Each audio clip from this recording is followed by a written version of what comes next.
Hello everyone, চলে আসলাম সকাল সকাল রান্না করতে। কালকে একাদশীর উপবাস ছিলাম, তো আজকে সকালে পারনা করবার জন্য রান্না করতে চলে আসলাম।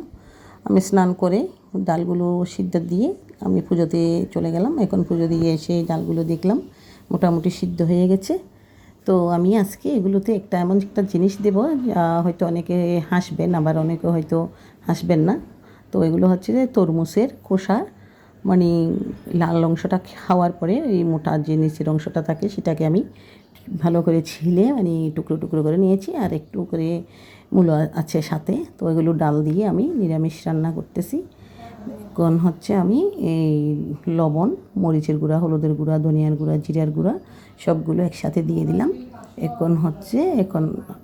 এখন মানে এগুলো সিদ্ধ হওয়ার পরে আমি এগুলো ঠেলে দেব।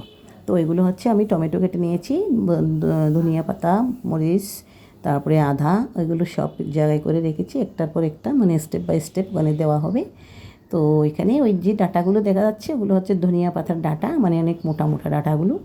এই যে দেখেন, চলন দেখি এবার ডালগুলো কী অবস্থা, আর তরমুজের খোসাগুলো কতটুকু সিদ্ধ হয়েছে একটু দেখে নিই। এই যে দেখতেই পাচ্ছেন ডালগুলো একদম আস্তে আস্তে রয়ে গেছে, কিন্তু সিদ্ধ হয়ে গেছে, নরম হয়ে গেছে। আমি একটা হাতে চাপ দিয়ে দেখেছি।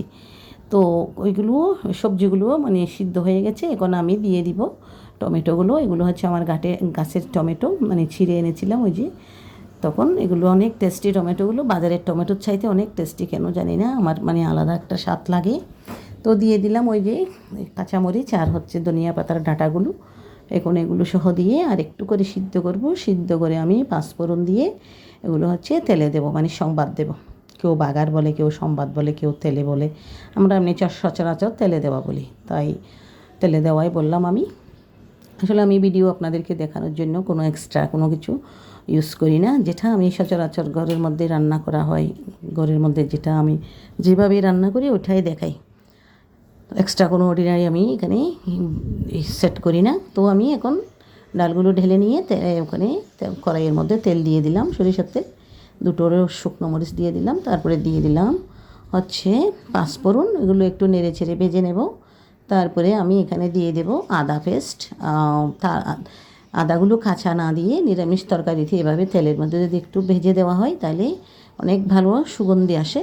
এটা অবশ্য আমার বাবা বলেছিলেন যে মানে আদা নিরামিষ তরকারিতে বা ডালের মধ্যে এভাবে যদি তেলের মধ্যে ভেজে দেওয়া হয় অনেক টেস্টি হয়। তো সেই থেকে আমি এভাবেই দেওয়ার চেষ্টা করি।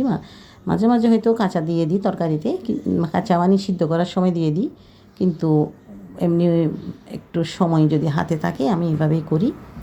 তো এখন আমার আদা, তারপরে মরিচ আর হচ্ছে পাঁচফোড়ন সবগুলো ভাজা হয়ে গেছে, মানে মোটামুটি তেলে দেওয়ার মতন উপযুক্ত হয়ে গেছে। তো আমি এখন ডালগুলো এখানে ঢেলে দেব। এই যে এক হাতে ভিডিও করতেছি আর এক হাতে গরম, ডালের গামলাটা ধরতে অসুবিধা হচ্ছে, তারপরেও দিয়ে দিলাম। এই যে হ্যাঁ, দিয়ে দেওয়ার পরে আমি একটু এগুলো আর 1 মিনিট 2 মিনিট রান্না করবো। আরেকটু ডালটা আরেকটু ঘন হয়ে আসবে, মানে বসে যাবে তো, আরেকটু ঘন হয়ে আসবে, তাই একটু পাতলা রেখেছি। এগুলো হচ্ছে বুটের ডাল, এগুলো মানে বেশি ঘন করে রান্না করলে একদম ঘন হয়ে যায়। তো দিয়ে দিলাম কুচিয়ে রাখা ধনিয়া পাতা। তো হয়ে গেছে আমার ডাল রান্না। এখন ডালগুলো একটু করে 1 মিনিট রাখবো, রেখে আমি নামিয়ে নেব। তারপরে আমি আজকে আরেকটা জিনিস করব একাদশীর পারণার জন্য। এগুলো করতে করতে আমি কতগুলো টমেটো কেটে নিয়েছি, ওগুলো দেখেছেন, তো গাছ পাকা টমেটো একদম। তো এগুলো করব, মানে ভর্তা বানাবো। সেজন্য আমি ডালটা নামিয়ে কড়াইতে আরেকটা কড়াই তুলে দিয়ে ওখানে একটু করে সরিষার তেল দিয়ে দিলাম। তেল বেশি দেবো না এই ভর্তাটার মধ্যে, কারণ টমেটো ভর্তার মধ্যে তেমন একটা তেল দিতে হয় না, আর আমি এমনি ভর্তার মধ্যে তেল একটু কম ইউজ করি। তো দিয়ে দিলাম অল্প করে এই পাঁচফোড়ন, যেহেতু নিরামিষ রান্না পেঁয়াজ দিতে পারতেছি না, তাই একটু সুগন্ধির জন্য দিয়ে দিলাম। আর কেটে ধুয়ে রাখা টমেটোগুলোও দিয়ে দিলাম। দেখেন কত লাল টকটকে একদম টমেটোগুলো, আসলে এগুলো কোনো কালার না বা কিছু না, কিন্তু একদম লাল টকটকে। তো এখন দিয়ে দেব লবণ, কারণ লবণ দিলে একটু তাড়াতাড়ি মানে মজে যাবে, সিদ্ধ হয়ে যাবে, তাই লবণটা দিয়ে একটু নাড়াচাড়া করে এবার দিয়ে দেব হচ্ছে কাঁচামরিচগুলো আমি ফালি করে মাঝখানে, তারপরে হচ্ছে ছোটো করে টুকরো করেছি একটু ঝাল বের হওয়ার জন্য।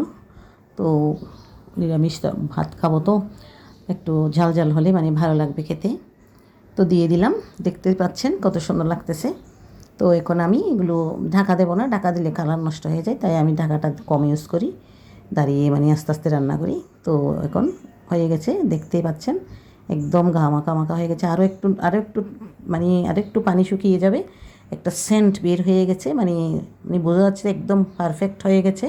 তো আরেকটু পানিটা আমি টানিয়ে নেব। এই পর্যায়ে আমি দিয়ে দিলাম ধনিয়া পাতা কুচি, এগুলো দিয়ে আরেকটু নেড়ে চেড়ে তারপরে আরেকটু 1 মিনিট 2 মিনিট রাখবো, আরও একটু মাখা মাখা হবে।